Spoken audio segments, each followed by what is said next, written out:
يا أيها الذين آمنوا لا تبطلوا صدقاتكم بالمن والأذى كالذي ينفق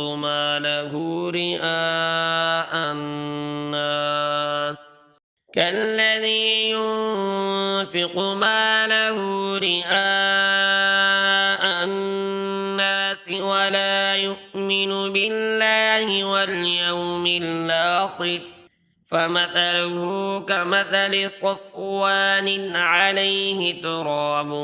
فأصابه وابل فتركه صلدا لا يقدرون على شيء مما كسبوا والله لا يهدي القوم الكافرين ومثل الذين ينفقون أموالهم ابتغاء مرضات الله وتثبيتا من أنفسهم كمثل جنة بربوة أصابها وابل فآتت أكلها ضعفين فإن لم يصبها وابل